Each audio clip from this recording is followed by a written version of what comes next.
encontrar la voluntad de Dios y a decirle: hágase en mí según tu palabra, según tu palabra, según tu voluntad, hágase en mí, hágase en mí. Vamos, continúa divina voluntad viviendo en nosotros y nútrenos con tu alimento. Amén. Dios te salve María, llena eres de gracia, el Señor es contigo. Bendita tú eres entre todas las mujeres y bendito es el fruto de tu vientre Jesús. Santa María, Madre de Dios, ruega por nosotros pecadores, ahora y en la hora de nuestra muerte. Amén. En el nombre del Padre, del Hijo, del Espíritu Santo. Amén. Continuamos meditando en este grandísimo misterio de la Encarnación, a partir del numeral 470. ¿Cómo es hombre el Hijo de Dios? Estos numerales nos adentran en el misterio de esa unión hipostática, esa unión de la naturaleza humana con la naturaleza divina en una única persona, que es la persona divina, la segunda persona de la Santísima Trinidad. No olvidemos esta verdad de donde arranca todo. En el Dios hombre solo hay una persona, la divina, con dos naturalezas, una naturaleza humana y una naturaleza divina, porque Jesús no se unió a una persona humana. La segunda persona de la Santísima Trinidad asumió una naturaleza humana, no una persona, sino una naturaleza. Jesús es Dios desde toda la eternidad. O sea, la persona divina es Dios desde toda la eternidad. Ha existido, existe y existirá, porque es eterna. Pero es hombre desde la encarnación. San Juan, en el capítulo 1, versículos del 1 al 4, dice: al principio era el Verbo, y el Verbo estaba en Dios, y el Verbo era Dios. Y luego en el versículo 14 dice: y el Verbo se hizo carne, y habitó entre nosotros, y hemos visto su gloria, gloria como de unigénito del Padre, lleno de gracia y de verdad. Pues como hombre se inicia en la encarnación, sabiendo que esa humanidad que Cristo asume, esa humanidad se perpetúa porque toma esa naturaleza humana para siempre. Por eso en el cielo Jesús está con cuerpo y alma. Su persona divina está unida al cuerpo y al alma de esa naturaleza humana. Y en la Eucaristía de igual manera, ¿sí? Su divinidad permanece unida a su cuerpo y a su alma. Bellísimo misterio, pero así es. No es que cuando ascendió al cielo ya dejó la naturaleza humana, ¿no?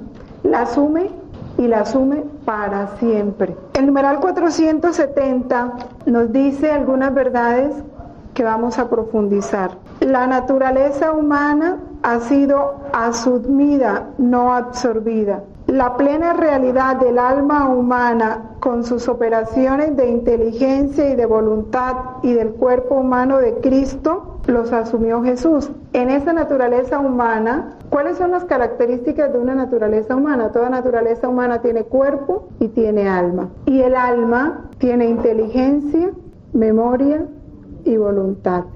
En Jesús, esa naturaleza humana tenía inteligencia, memoria y voluntad como naturaleza humana, como hombre. En su naturaleza divina no había memoria, por supuesto, porque como Dios vive en un eterno presente. Pero dice el catecismo Hay que recordar que esa naturaleza humana de Cristo pertenece a la persona divina que la ha asumido. No es que sean dos cosas separadas, ¿no? Todo lo que es y hace en ella pertenece a uno de la Trinidad. Todos sabemos que en la persona humana lo que hace cualquier parte del cuerpo no lo hace eso sino la persona. Tú no dices mi garganta canta, sino yo canto. Tú no dices mis pies caminan, sino yo camino. En Jesús, todo lo que hace la naturaleza humana, su naturaleza humana, como el mirar, como el caminar, como el dormir, son actos de la persona divina. Por eso dice el catecismo, todo lo que es y hace en ella, en esa naturaleza humana, pertenece a uno de la Trinidad. Por eso los actos de Cristo, habiendo sido actos realizados como en su naturaleza humana, los hace la persona divina. No hay esa separación. De ahí que los actos de Cristo son infinitos, son eternos, son inmensos, tienen toda la repercusión de los actos de un Dios. Son verdades fuertes y sólidas, porque son fundamento de muchas cosas que nos van a dar luz para entender lo que es este gran don de la divina voluntad, vivido en Cristo por naturaleza y en nosotros por gracia. El Hijo de Dios comunica pues a su humanidad su propio modo personal de existir en la Trinidad. Es grande esta verdad. Como es la persona divina la que asume esa naturaleza, Él le comunica a su humanidad, a esa naturaleza humana, su propio modo personal de existir en la Trinidad. Es la segunda persona caminando entre nosotros. Es el te amo de Dios, es el Dios mismo haciendo todo. Esa es la grandeza de la encarnación, que los hombres de su tiempo no alcanzaron a comprender. Es que no eran capaces de comprender. Por eso Jesús se veló detrás de esa humanidad. Y ahora que nos los está haciendo comprender a nosotros, este misterio tan grande, ni siquiera alcanzamos en nuestra comprensión, diríamos, a penetrar un poco de lo grande que es esta realidad. Nos permite así vislumbrarlo, porque moriríamos. Si lo llegáramos a comprender en su realidad, no moriríamos, no alcanzaríamos nos reventaríamos de amor, de gratitud, de asombro. Lo que es un Dios, tomar mi naturaleza, a bajarse tanto por mí, ¿y a son de qué? ¿A cambio de qué? ¿Qué le hemos dado? Ni siquiera la mínima correspondencia que merece. Así, en su alma como en su cuerpo, Cristo expresa humanamente las costumbres divinas de la Trinidad. Es como decir, bueno, ¿cómo vive la Trinidad? Es contemplar a Jesús. Expresa humanamente las costumbres divinas de la Trinidad. Pero esta comprensión nos la da el Espíritu. Eso no nace de la carne. Por eso cuando Pedro le dice, tú eres el Cristo, el Hijo de Dios vivo, él le dice, eso no te lo ha revelado la carne, ni la sangre. Igual a nosotros. El que nosotros, siquiera cuando leamos cualquier parte del Evangelio, cualquiera, ya no veamos al hombre, al profeta que hizo milagros, sino que nos detengamos a ver en Jesús las costumbres y los modos divinos, cómo vive la Trinidad, porque Jesús nos expresó humanamente esas costumbres divinas, y si entramos a penetrar en eso, es obra del Espíritu, porque nosotros jamás podemos llegar. Lo que Dios quiere es que lo deseemos, que nos dispongamos a traspasar esa humanidad para entrar a comer ese fruto de la redención completo. Y el fruto completo es no detenernos en lo que aparece en Jesús, en su humanidad, sino es entrar en esa vida divina que escondió esa humanidad, que es lo que Él nos revela en este reino de su voluntad. Por eso Él dice, el reino de mi voluntad no está centrado en mi humanidad, sino en la vida divina que esa humanidad encerró. Y esa es la que nosotros tenemos que aprender a conocer. Por eso no es ya detenernos en los milagros, en las cosas prodigiosas que hizo, sino en esa vida interior, en esa voluntad divina que movió eso. Penetrar es entrar más allá, es traspasar esa humanidad. Y Él nos lo quiere dar, esa capacidad. Y a través de los volúmenes lo vamos entendiendo, porque es en los volúmenes el que Él nos va mostrando esa vida divina que Él vivió. El comentario que hace Gaudium Spes es muy hermoso.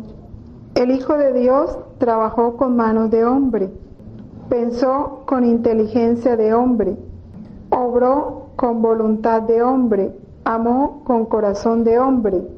Amó con corazón de hombre, pero amó como Hijo de Dios, no como hombre.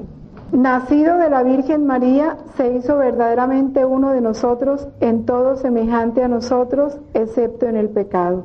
El numeral 516 del Catecismo nos amplía esto diciendo: toda la vida de Cristo es revelación del Padre, los modos divinos, sus palabras y sus obras, sus silencios y sus sufrimientos, su manera de ser y de hablar. Jesús puede decir: quien me ve a mí, ve al Padre. Y el Padre: este es mi Hijo amado, escuchadle. Nuestro Señor, al haberse hecho para cumplir la voluntad del Padre, nos manifestó el amor que nos tiene, con los menores rasgos de sus misterios. Ahora lo que a nosotros nos toca pensar es, bueno, cuando yo oigo a Cristo, oigo al Padre. Cuando yo contemplo a Cristo, contemplo al Padre. Es lo que tenemos que lograr, ¿no? Y en el 626, ya que el príncipe de la vida que fue llevado a la muerte, es al mismo tiempo el viviente que ha resucitado. Era necesario que la persona divina del Hijo de Dios haya continuado asumiendo su alma y su cuerpo separados entre sí por la muerte. Porque esto responde a una pregunta, bueno, en la muerte es la separación del alma, ¿sí? Se separan el alma y el cuerpo, eso es lo que produce la muerte. Entonces viene la pregunta, ¿en Jesús cómo sucedió eso? Y aquí nos lo explica el Catecismo. Por el hecho de que en la muerte de Cristo el alma haya sido separada de la carne, porque eso se dio en su naturaleza humana, la persona única, que es la divina, no se encontró dividida en dos personas, porque el cuerpo y el alma de Cristo existieron por la misma razón desde el principio en la persona del Verbo. Y en la muerte, aunque separados el uno de la otra, permanecieron cada cual con la misma y única persona del Verbo. En la naturaleza humana se separó el alma del cuerpo, pero esa alma y ese cuerpo permanecieron unidos en la persona divina. ¿Cómo? No entendemos. He ahí el misterio. ¿Cómo se dio eso? No lo entendemos, pero esa es la verdad. En el 2599, el Hijo de Dios, hecho Hijo de la Virgen, también aprendió a orar conforme a su corazón de hombre. Aprende de su madre la fórmula de la oración. Lo aprende en las palabras y en los ritmos de la oración de su pueblo, en la sinagoga de Nazaret. Pero su oración brota de una fuente secreta distinta, como lo deja presentir a la edad de 12 años. Yo debo estar en las cosas de mi Padre. Aquí comienza a revelarse la novedad de la oración en la plenitud de los tiempos. La oración filial que el Padre esperaba de sus hijos va a ser vivida por fin por el propio Hijo único en su humanidad.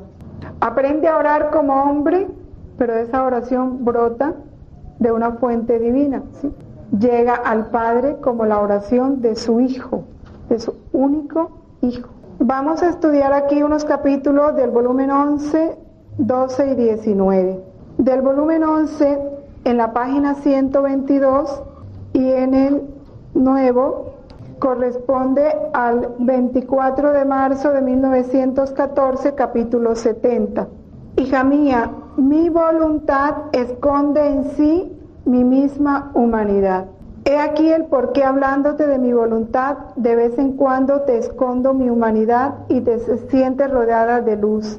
Escuchas mi voz y no me ves, porque mi voluntad absorbe en sí a mi humanidad, pues mi humanidad tiene sus límites, mientras que mi voluntad es eterna y no tiene límites.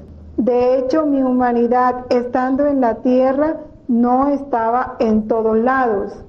Fíjense que nunca el Evangelio nos habla de que Jesús es bíloco, dijéramos como lo han hecho los santos. Nunca se dice que Jesús estuvo con los discípulos mientras que lo veían por allá curando en otra parte, no, nada de eso nos habla el Evangelio, porque su humanidad quiso someterse a ese límite, ¿no?, de espacio y de tiempo. No estaba en todos lados, en todos los tiempos, ni en todas las circunstancias, y allá donde no llegó su humanidad, suplió y llegó mi voluntad interminable. Que este es el misterio que se realiza en el reino, en cada uno de nosotros.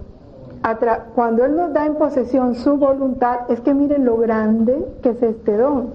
Cuando nos da en posesión su voluntad, nos está dando esta capacidad, sin necesidad de bilocarnos, teniendo el límite de espacio y de tiempo que tiene nuestra humanidad, por el poder de su voluntad, nosotros, porque esa voluntad divina que Él nos da, suple en nuestra humanidad a todos los tiempos y los lugares y las circunstancias, porque su voluntad es inmensa.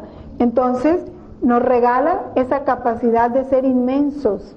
Por eso es que llegamos a poseer los mismos atributos divinos, que eso es algo muy grande. Cuando encuentro almas que en todo viven de mi voluntad, suplen a mi humanidad en todos los tiempos, en los lugares y en las circunstancias y hasta en los sufrimientos, porque viviendo en ellas mi voluntad, yo me sirvo de ellas como me serví de mi humanidad. Por eso nos hacemos una humanidad suplementaria para Jesús. Y así como Él sufrió, y al sufrir Él está sufriendo por todos y viviendo en nombre de todos un sufrimiento divino, de igual manera cuando un hijo de la divina voluntad sufre, como ya es la voluntad de Dios la que está en Él, ese sufrimiento se vuelve inmenso y abarca a todos los hombres. ¿Qué cosa fue mi humanidad sino el órgano de mi voluntad? Y esto es lo que son aquellos que hacen mi voluntad.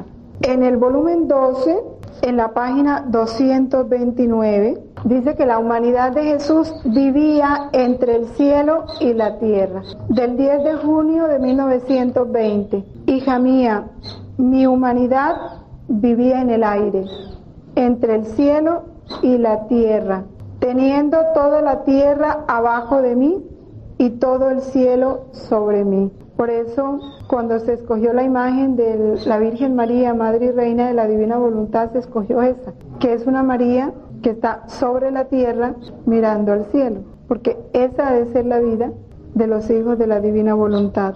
Viviendo de este modo, yo atraía a toda la tierra y a todo el cielo en mí, para reunirlos y hacer una sola cosa. Si yo hubiera querido vivir a ras de tierra, no habría podido atraer a todo en mí, sino a lo más algún punto. Es cierto que vivir en medio aire me costó mucho, porque no tenía ni dónde ni en quién apoyarme. ¿Ya ven por qué Jesús nos quita los apoyos? Nos está haciendo un grandísimo favor. Solo las cosas más necesarias eran dadas a mi humanidad. Por lo demás, estaba siempre solo y sin ningún consuelo, y esto era necesario.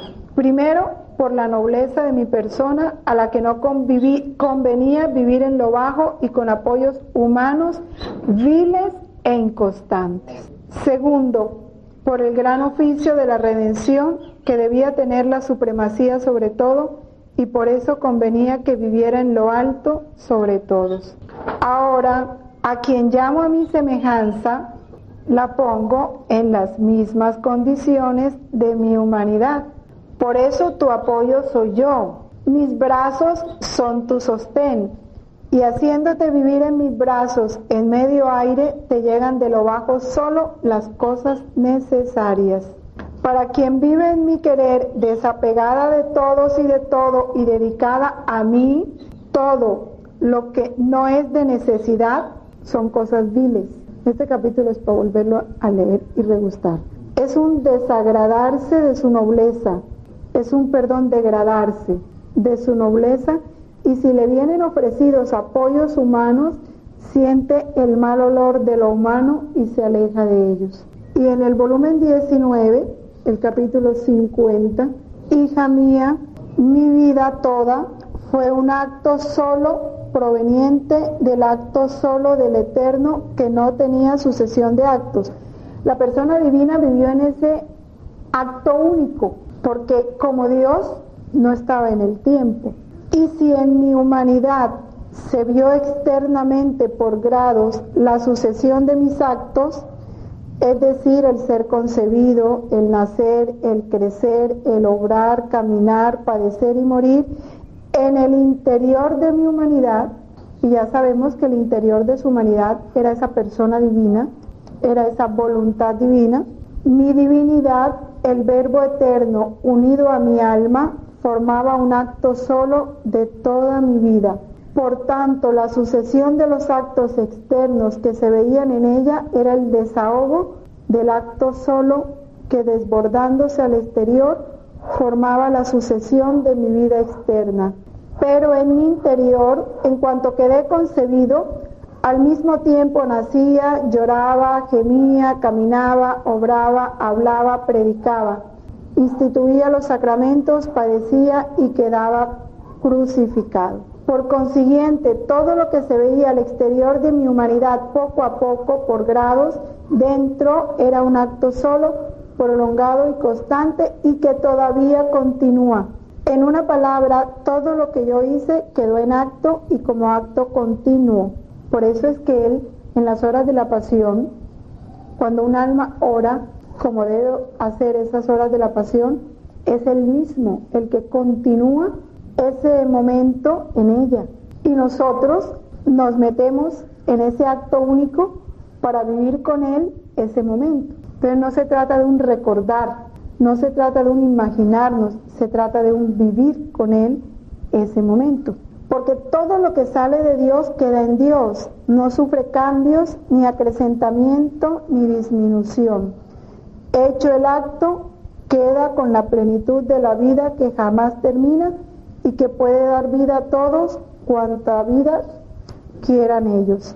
Por eso el que hace los actos en su voluntad hace actos eternos. Y ahí quedan dándole gloria infinita permanentemente. Entramos entonces, el siguiente, 471.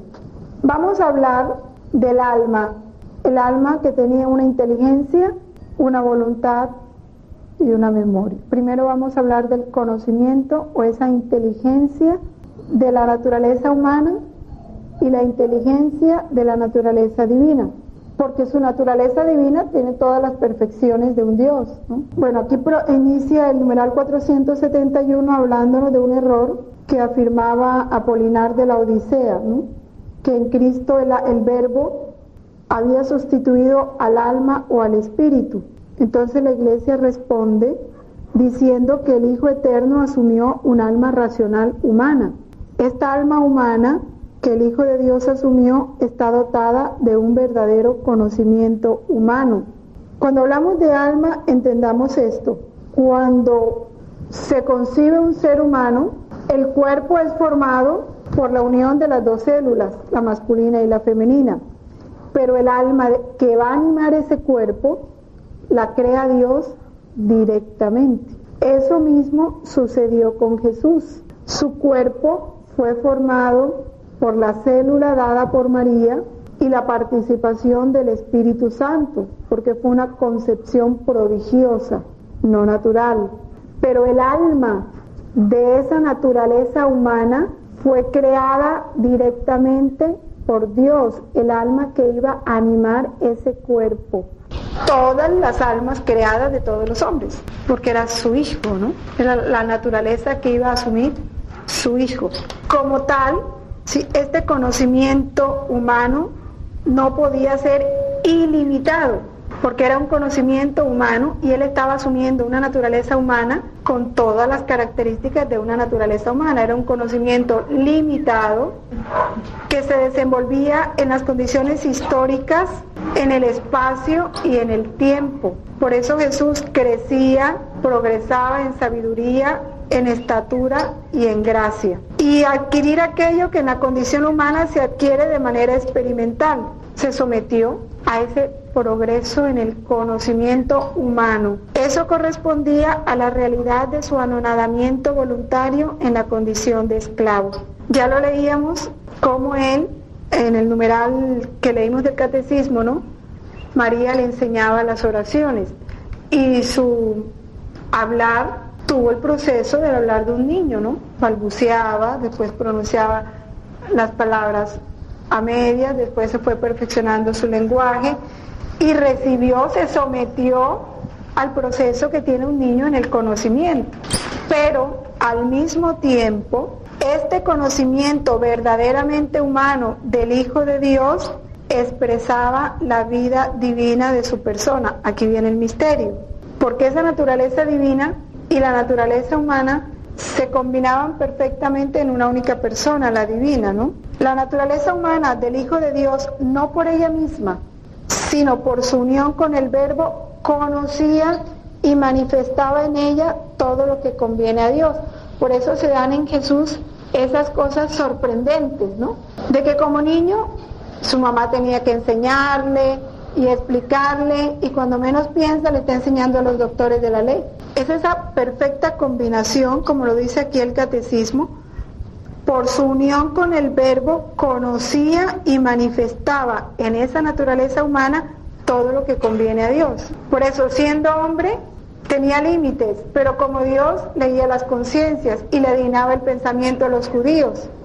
Esa combinación de perfecto hombre y perfecto Dios, que en Jesús se dio en todas las edades y en todos los momentos. Igual cuando los reyes, era un bebé recién nacido y llegan los reyes y él se les manifiesta en su divinidad. Por eso ellos se postran y le adoran. Y todas las gracias y las luces que recibirían, que eso no nos lo cuentan, pero no lo podemos imaginar. Es esa perfecta combinación. Esto sucede ante todo en lo que se refiere al conocimiento íntimo e inmediato que el Hijo de Dios hecho hombre tiene de su Padre.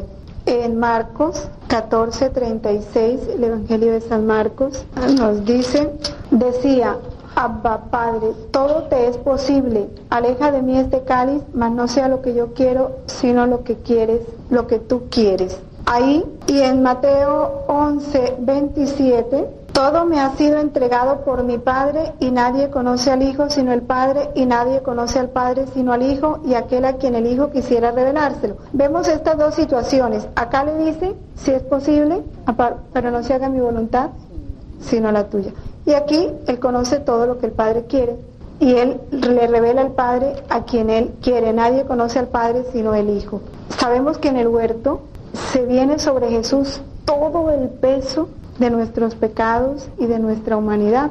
Así que ese grito de Él, si es posible, aparta de mí este cáliz, está encerrando todos esos momentos de debilidad nuestra y de resistencia ante lo que Dios quiere. Entonces su grito es el grito de toda la humanidad en esos momentos. En el Evangelio de San Juan, el capítulo 1, versículo 18, a Dios nadie le vio jamás, Dios unigénito que está en el seno del Padre. Reducidamente, en su reducida inteligencia, los misterios de Dios. Ahí está la verdadera humildad. El Concilio Ecuménico en Constantinopla, en el 553, hace esta profesión de fe. No hay más que una sola hipóstasis o persona, que es nuestro Señor Jesucristo, uno en la Trinidad.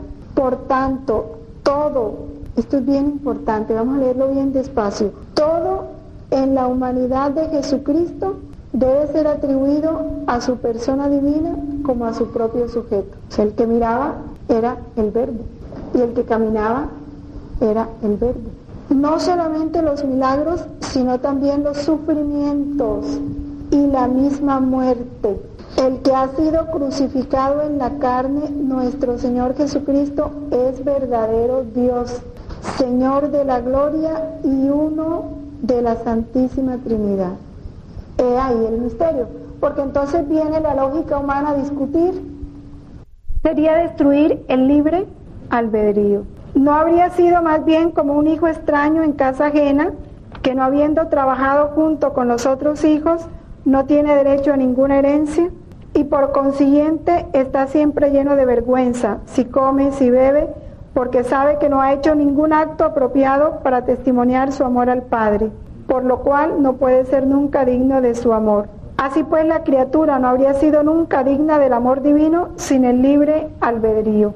Por otra parte, es como decirle Jesús, pero si tú sabes que yo voy a pecar, ¿por qué me dejas pecar? Es que es el libre albedrío. Por otra parte, no debe infringir mi sabiduría creadora. La debe adorar como la adoró y se resignó mi humanidad a recibir los vacíos de la justicia en ella, pero no en la divinidad, porque estos vacíos de la justicia divina se llenan con los castigos de esta vida, con el infierno y con el purgatorio.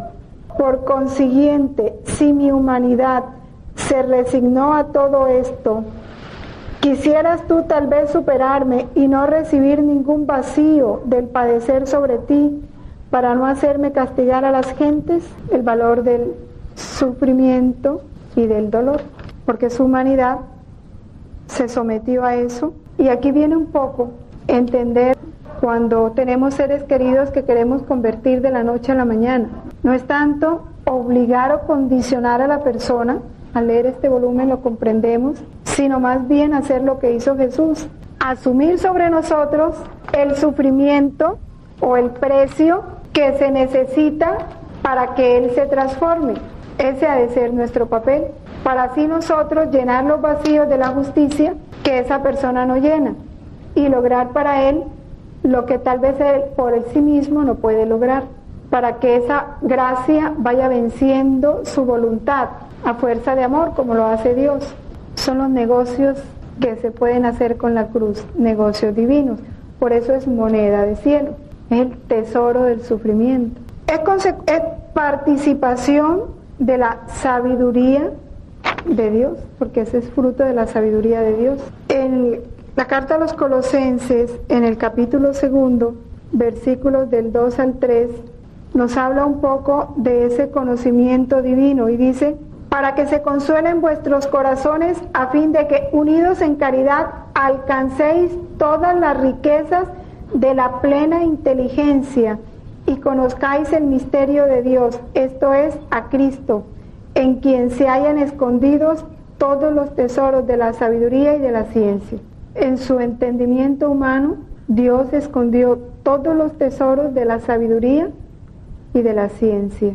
Y resulta que esos tesoros Él quiere que los poseamos también nosotros, en la medida en que dejamos que su inteligencia actúe en la nuestra, y en la medida en que nuestra inteligencia esté fundida en la inteligencia de Jesús, porque es a través de su humanidad que nosotros vamos a entrar en su vida divina, y es a través de su humanidad que Él nos va a regalar la vida divina.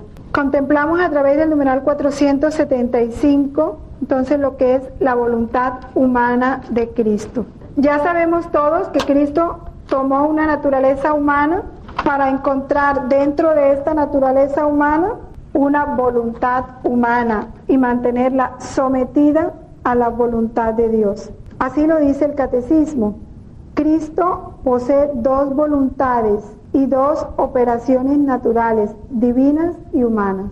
Su voluntad divina hace operaciones divinas, su voluntad humana hace operaciones humanas, no opuestas, sino cooperantes, de forma que el Verbo hecho carne, en su obediencia al Padre, ha querido humanamente todo lo que ha decidido divinamente con el Padre y el Espíritu Santo para nuestra salvación. La voluntad humana de Cristo sigue a su voluntad divina sin hacerle resistencia ni oposición, sino todo lo contrario, estando subordinada a esta voluntad omnipotente.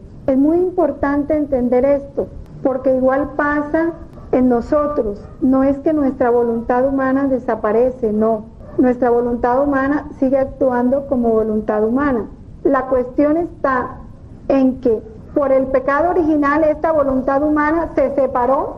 El hombre por naturaleza fue creado, por naturaleza, para que su voluntad humana se mantuviera unida a la divina. Y así como en Cristo la voluntad humana hace operaciones humanas y la voluntad divina en nosotros operaciones divinas, pero no opuestas, sino unificadas, lo dice aquí, cooperantes.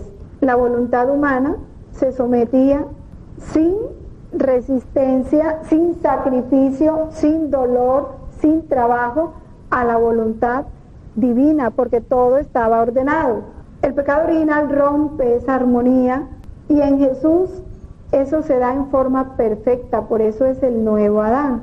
Y a esto es a lo que nosotros estamos llamados. Por eso esa voluntad de Cristo era perfecta en su libertad, ¿sí?, de una manera eminente, una voluntad perfecta en su poder, perfecta en su libertad y en su santidad. Por eso Jesús no podía pecar, porque tenía una voluntad humana santa, unificada a la voluntad divina por naturaleza, porque así fue creado el hombre. Y perfectamente libre. Por eso es que él en el capítulo 10 de San Juan, en el versículo 8, dice que a mí nadie me quita la vida, sino que yo la entrego libremente, ¿no?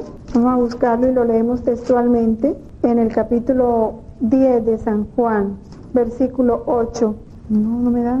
Bueno, Juan 10, 18. Nadie me la quita, doy mi vida para tomarla de nuevo. Nadie me la quita, soy yo quien la doy por mí mismo. Tengo poder para darla y poder para volver a tomarla. Tal es el mandato que del Padre he recibido. Es la perfección de su voluntad. Es Juan capítulo 10, versículo 18.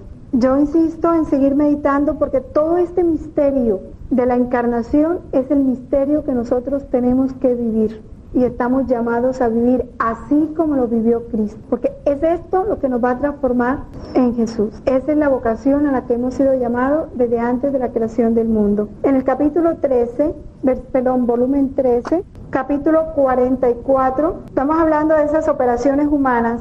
Brevísimo era mi sueño, pero dormía. Y no dormía por mí, sino por las criaturas. Yo como cabeza representaba a toda la familia humana y debía extender mi humanidad sobre todos para darles el reposo. Veía a todas las criaturas cubiertas por un manto de turbaciones, de luchas, de intranquilidades. Algunos caían en la culpa y quedaban tristes, otros dominados por tiranías, por pasiones que querían vencer, quedaban turbados. Otros querían hacer el bien y luchaban para hacerlo. En fin, no había paz, porque la verdadera paz se posee cuando la voluntad de la criatura regresa en la voluntad de su creador de donde salió. Fuera del centro, apartada de su principio, no hay paz. Así que durmiendo, mi humanidad se extendía sobre todos, cubriéndolos como bajo de un solo manto, como la gallina cuando llama a sus pollitos debajo de sus alas maternas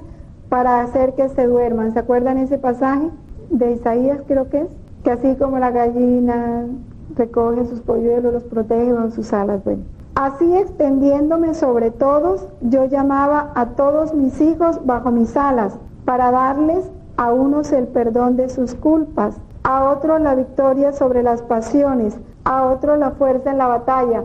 Ya vamos entendiendo por qué se durmió en la barca, ¿verdad?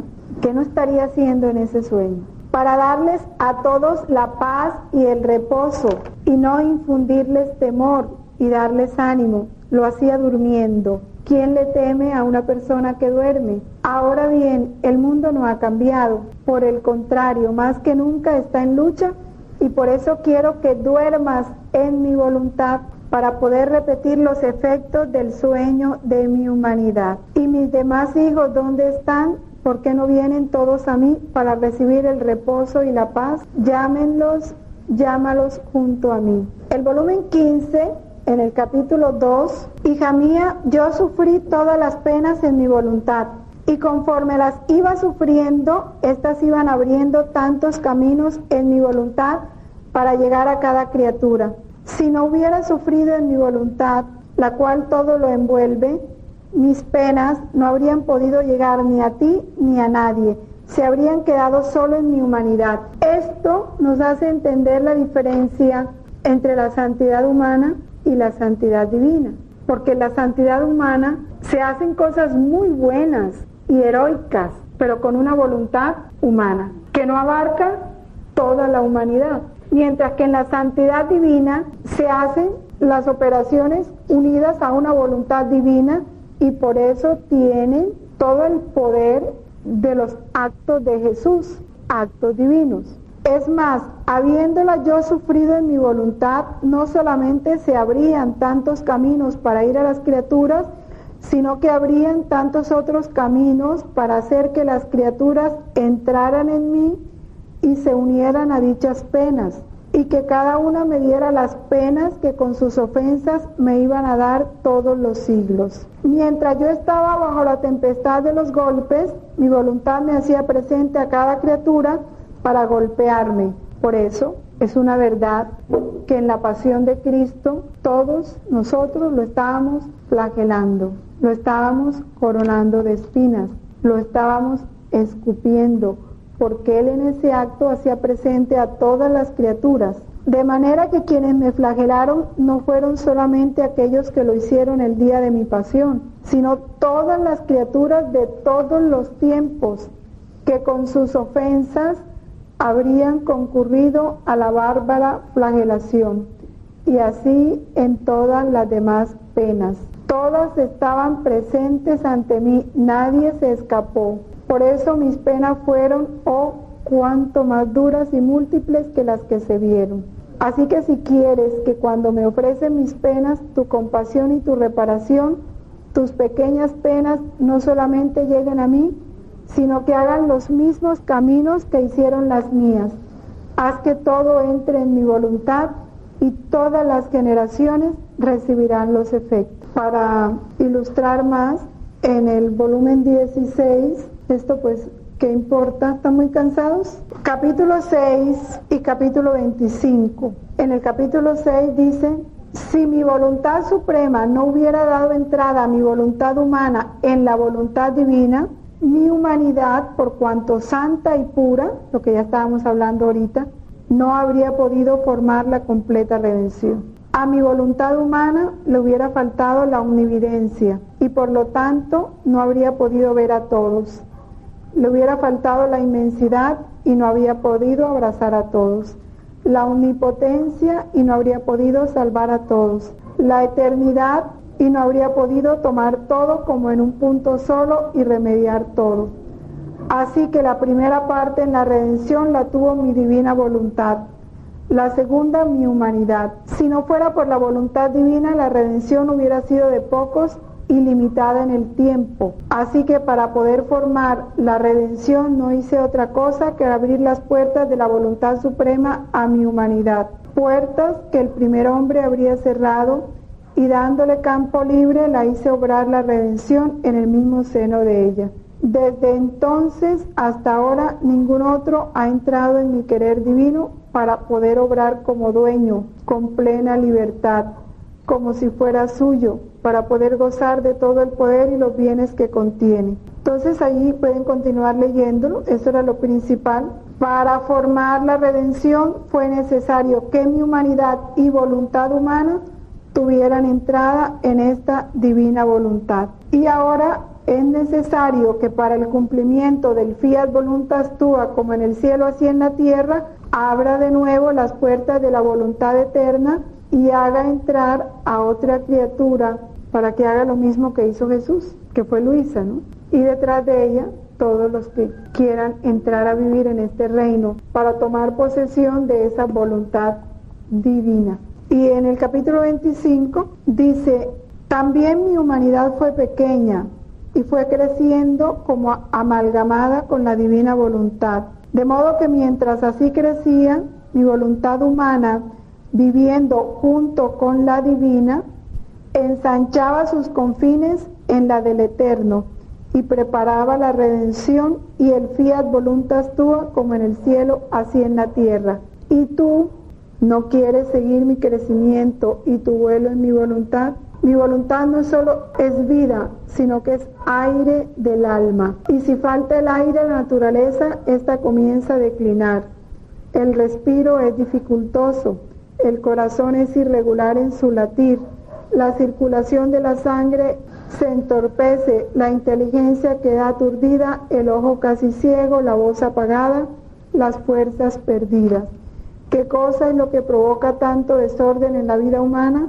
La falta del aire de mi voluntad. Un aire balsámico puede restituir el orden y el vigor de la naturaleza. Vamos a hablar del cuerpo de Cristo en el numeral 476 y 477. Antes de pasar, es importante entender que la voluntad de Cristo era impecable. Entre sus perfecciones estaba la impecabilidad y la integridad. En Jesús no había concupiscencia, por eso no había inclinación al mal. El apetito estaba sometido a la razón de una manera natural, armoniosa, sin esfuerzo. Había un perfecto acuerdo entre la voluntad humana y la voluntad divina. Por eso son heréticas esas películas que tratan de presentar a un Cristo luchando contra las tentaciones. Cristo fue tentado, pero venció las tentaciones sin tener que tirarse sobre las espinas, es decir, sin esa lucha que puede tener un hombre dominado por las pasiones malas, porque en Jesús sí se dio la pasión del amor al Padre y amor a las almas. Y también odió el pecado, porque el odio es otra pasión, pero no estas pasiones que desordenan la naturaleza. Esas no se dieron en Cristo. Por eso hay una película, ¿cómo que se llama? La cuarta tentación o no sé qué. Bueno, todo eso son películas heréticas, que yo digo que un católico ni siquiera por curiosidad debe ir a ver. Ya la Iglesia nombra su censura por obediencia a esos que el Papa determina, ven la película, le dan el análisis al Papa y por eso la declara prohibidas, o películas heréticas. Suficiente. Si ya eso se sabe, ¿para qué voy yo? O sea, ¿a qué voy? ¿Ve? Son que a veces los católicos nos enredamos y con miles de pretextos vamos sencillamente a saciar una curiosidad, no es más. Pero no sabemos el daño que estamos haciendo dándole taquilla a algo que está ofendiendo a Dios. Entonces pasamos al verdadero cuerpo de Cristo. Ya habíamos dicho que este cuerpo Jesús lo asumió, por eso se puede pintar la faz de Jesús. En el séptimo concilio ecuménico, la Iglesia reconoció que es legítima su representación en imágenes sagradas, pues cuando eso no había cámaras de fotografía ni videos, pero sí se pudo, por las descripciones que se hacían de él, se pudo hacer una imagen de lo que fue ese cuerpo de Cristo. La Iglesia también ha admitido que en el cuerpo de Jesús, Dios, que era invisible en su naturaleza, se hace visible. Lo invisible se hace visible en Jesús. Por eso Él dice, quien me ve a mí, ve al Padre. Y yo digo, los ojos puros, como los de Juan, como los de María, tenían que haber contemplado en Jesús toda la belleza de un Dios. Y por eso los santos, a quienes se les ha permitido ver la humanidad de Cristo, quienes se les ha aparecido el Sagrado Corazón, entran en éxtasis, porque es ver lo invisible en eso que se les hace visible. Sor Faustina y todos los santos y se acuerdan en el video este señor Marino, como dice, vio los ojos de Jesús y ya no quiso mirar más nada. ¿Sí? Porque en esos ojos estaba todo, en esos ojos veía al Padre, veía a María, y como que todo le llegaba a él a través de esos ojos. ¿Cómo sería esa mirada? Y todo lo de él, sus palabras, sus gestos, todo. Las particularidades individuales del cuerpo de Cristo expresan la persona divina del Hijo de Dios. ¿Y quién se refleja? ¿Qué es el Hijo sino el reflejo del Padre? Porque el Padre se ama a sí mismo, y ese amor del Padre a sí mismo, de ahí genera al Hijo, que es otro igual a Él. Entonces, quien ve a Cristo, ve al Padre. Él ha hecho suyos los rasgos de su propio cuerpo humano hasta el punto de que pintados en una imagen sagrada pueden ser venerados, porque el creyente que venera su imagen venera a la persona representada en ella. Por eso cuando la Verónica enjuga su rostro, él deja estampada su imagen y esa imagen es venerada y en ella se venera a la persona divina que sufrió por nosotros. En Lucas capítulo 24, versículo 39, nos dice: ved mis manos y mis pies, que yo soy. Palpadme y ved que el espíritu no tiene carne ni huesos, como veis que yo tengo. Diciendo esto, le mostró las manos y los pies, y come delante de ellos. Pero ya está Jesús glorificado, ¿no? Ya ha vencido la muerte. Esto sucede después de la resurrección, cuando le dice esto a Tomás. Entonces, su cuerpo expresa toda su divinidad. También porque ya saben que hemos sido censurados porque se veneran imágenes, ¿no? Su humanidad merece adoración. ¿Recuerdan ese? Yo creo que se lo leí, ese capítulo, mi memoria es pésima, no sé de qué volumen es, no sé si del 24 o 28, donde habla de cómo esa divinidad, como esa voluntad divina se desbordaba en la humanidad de Cristo. Como la voluntad divina es inmensa y la humanidad es limitada, la voluntad divina no pudo limitarse a su humanidad, se desbordaba de toda la persona de Cristo. Entonces es un cofre sagrado la humanidad de Cristo, por eso se le da ese culto, ¿no?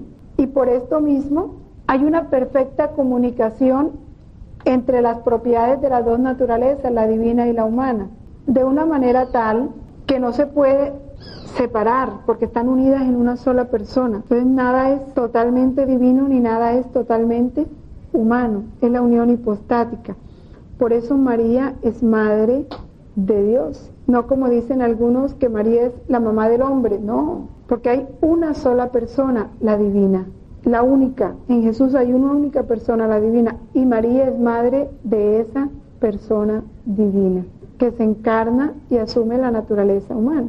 De ahí nace ese dogma de María, Madre de Dios, de este misterio de la unión hipostática de las dos naturalezas en una única persona. En el volumen 13, capítulo 55, mi humanidad, estando sobre la tierra, se veía muy estrecha ante la divinidad, y como era inseparable de ella, yo no hacía otra cosa que entrar en la inmensidad de la voluntad eterna y abrir tantas fuentes para bien de las criaturas, pues habiendo sido abiertas por un hombre Dios, le daba el derecho a la familia humana de acercarse a estas fuentes y de tomar cuanto quisiera de ellas. Y qué bueno que esto no se nos olvidara. Debemos, yo no digo podemos, debemos tomar de la humanidad de Cristo y de este misterio de la redención todo. Formé la fuente del amor, de la oración, de la reparación, la fuente del perdón, la de mi sangre, la de la gloria. ¿Quieres saber quién agita estas fuentes para hacer que surjan y que se desborden de tal modo que toda la tierra quede inundada por ellas? El alma que entre en mi voluntad. En cuanto entra, si quiere amar, se acerca a la fuente del amor y amando, y hasta con solo poner la intención de amar, agita la fuente. Y miren lo que pasa. Las aguas, al ser agitadas, crecen, se desbordan e inundan toda la tierra. Y a veces son tan fuertes estas agitaciones y las olas se elevan tanto que tocan el cielo e inundan la patria celestial. Quiere orar, reparar, si quiere orar, reparar, impetrar el perdón por los pecadores, darme gloria, agita la fuente de la oración o de la reparación o del perdón, y estas fuentes surgen, se desbordan e inundan a todos. ¿Cuántos bienes no impetró mi humanidad para el hombre? Dejé las puertas abiertas para que pudieran entrar a placer, pero qué pocos son los que entran. Nos resistimos a entrar. El 478, que es el último, el corazón del Verbo encarnado. Jesús, durante su vida, su agonía y su pasión, nos ha conocido y amado a todos y a cada uno de nosotros, y se ha entregado por cada uno de nosotros. El Hijo de Dios me amó y se entregó a sí mismo por mí. dice Gálatas 2:20. Nos ha amado a todos con un corazón humano. Por esta razón el Sagrado Corazón de Jesús, traspasado por nuestros pecados y para nuestra salvación, es considerado como el principal indicador y símbolo del amor con que el Divino Redentor ama continuamente al Eterno Padre y a todos los hombres. Les voy a leer los volúmenes donde se habla específicamente de este corazón y leemos algunos. En el volumen 6, el capítulo 126. En el volumen 8, la página 52. Voy a darles la fecha para los que leen en italiano. 9 de marzo de 1908. En el volumen 11, la página 168, 6868. Del 28 de julio de 1915, que corresponde en el volumen nuevo al capítulo 96. El volumen 12, la página 121, que corresponde al 27 de enero de 1919, y la página 187, que corresponde al 27 de junio de 1919. Sí, vamos a leer en el volumen 6, el capítulo 126, que dice que los corazones de las criaturas están ligados al corazón de Jesús, del cual dependen y reciben vida, pero esa vida solo la perciben quien le corresponde. Dice Luis así: esta mañana Jesús al venir me hacía ver su amabilísimo corazón, y de dentro salían como muchos hilos resplandecientes de oro, de plata, rojos, y parecía que formaban una red y unían hilo por hilo todos los corazones humanos. Al ver esto yo quedé encantada, y él me dijo: hija mía, con estos hilos mi corazón une así todos los afectos, los deseos, los latidos y el amor, y hasta la misma vida de los corazones, en todos semejantes a mi corazón humano, solo diverso en la santidad.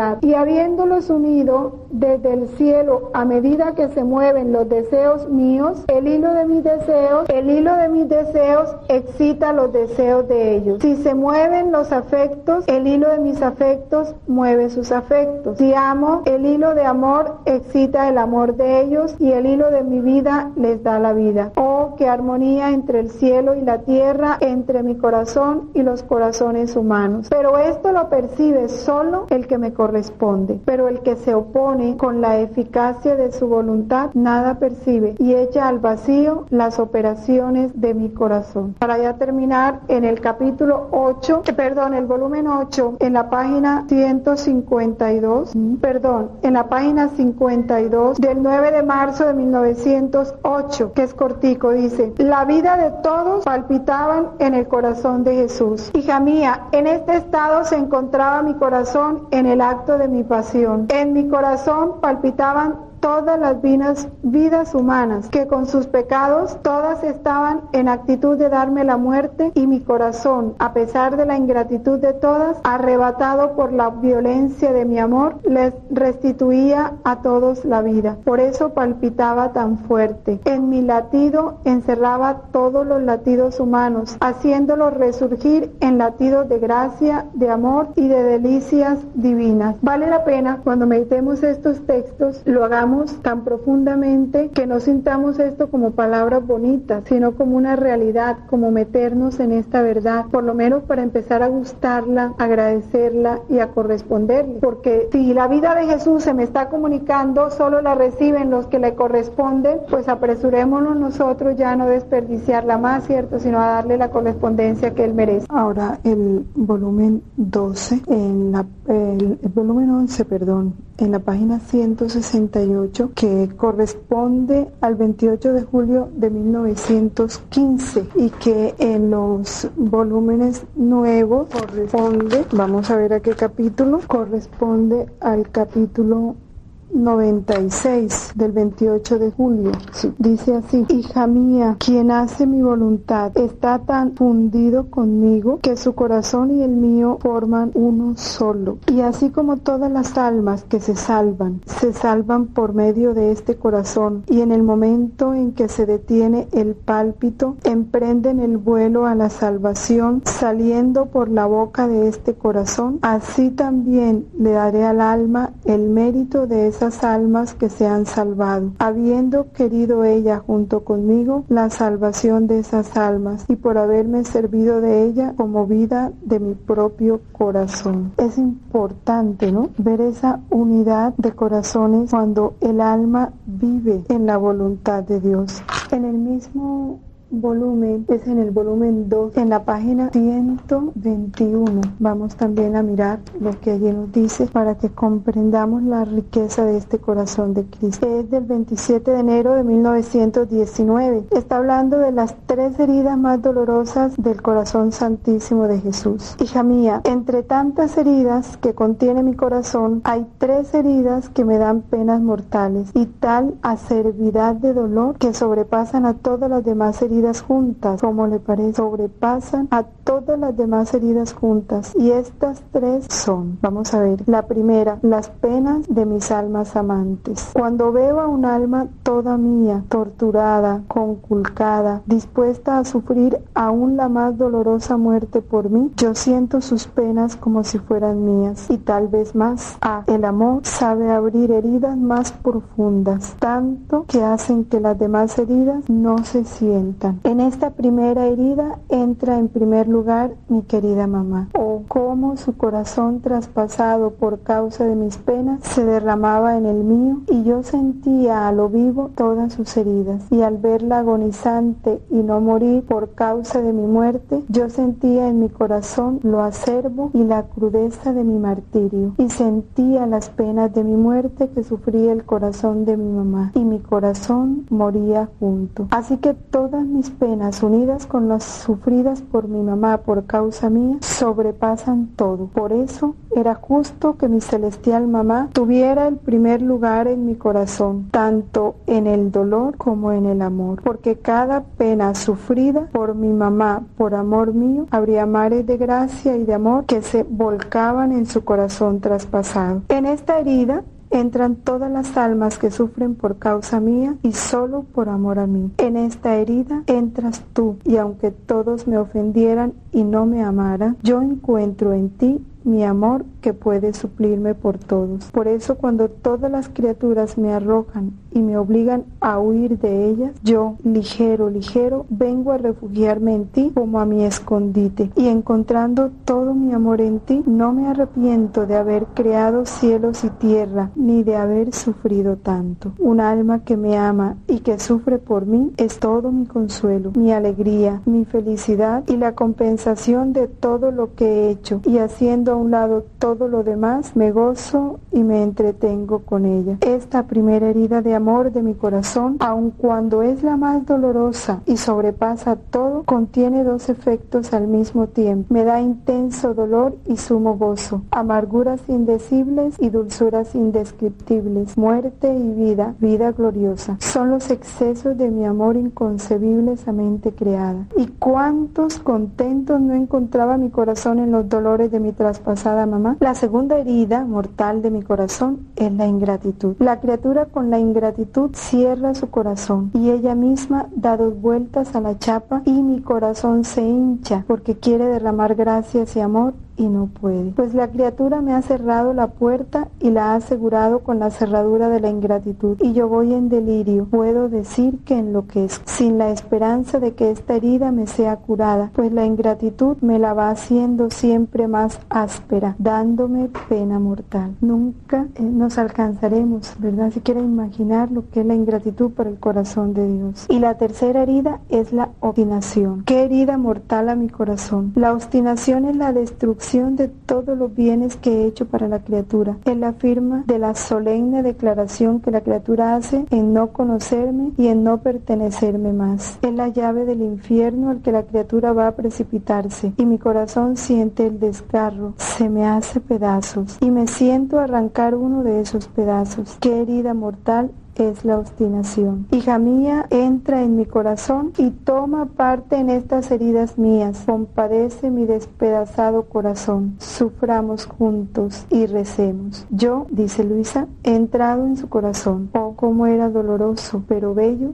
sufrir y rezar con Jesús. Son cosas para quedarnos contemplándola y saboreándolas en el corazón. No hay más nada que saber, ¿verdad? Y en ese mismo volumen, en la página 187, habla de el corazón de Jesús como un manantial de gracia y de gloria. Hija mía, por cuantas virtudes practicó mi corazón, tantas virtudes se iban formando en él, y al irse formando hacían brotar innumerables ríos que llegaban hasta el cielo y glorificaban dignamente al Padre a nombre de todos. Estos ríos descendían después del cielo en favor de todas las criaturas. Ahora, también las criaturas, conforme practican las virtudes en sus corazones, se forman las pequeñas fuentes que hacen brotar sus pequeños ríos que desembocan en los míos, y ascendiendo junto con los míos, glorifican al Padre Celestial y descienden en favor de todos, formando una armonía tal entre el cielo y la tierra que los mismos ángeles quedan sorprendidos ante tan encantadora vista. Por eso se atenta en practicar las virtudes de mi corazón para hacerme abrir los manantiales de mis gracias. Y es aquí para que recordemos las dos principales virtudes de su corazón, ¿no? Aprended de mí, que soy manso y humilde de corazón. Son las dos virtudes de las que él habla así específicamente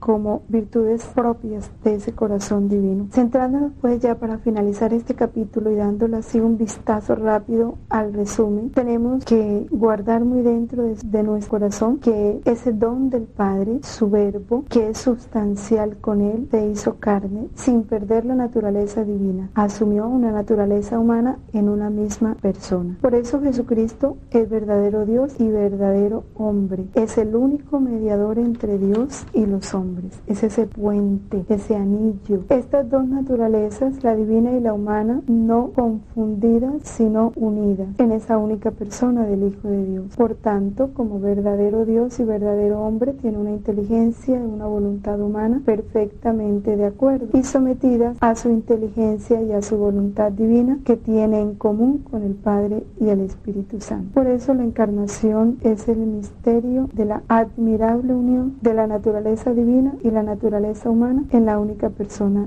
del Verbo. Yo les invito a retomar muchísimas veces este misterio de la encarnación, esta vida del Hijo de Dios en la tierra, porque esa que Él vivió por naturaleza es la que nosotros estamos llamados a vivir por gracia. Y así como con esa voluntad humana unida perfectamente a la divina, Él vivió glorificando al Padre a nombre de todos. De esa misma forma nosotros, con esta voluntad humana unida a esa voluntad de Dios, dejaremos que esa voluntad de Dios sea como ese primer movimiento y acto operante de nosotros en todo. Y de esa misma forma la vida de Cristo se repetirá en cada uno de nosotros para ser transformados en Él y ser nosotros una permanente gloria del Padre aquí en la tierra. Y eso es lo que lo hará feliz, ver en nosotros la imagen de su Hijo. En el nombre del Padre, del Hijo y del Espíritu Santo. Amén.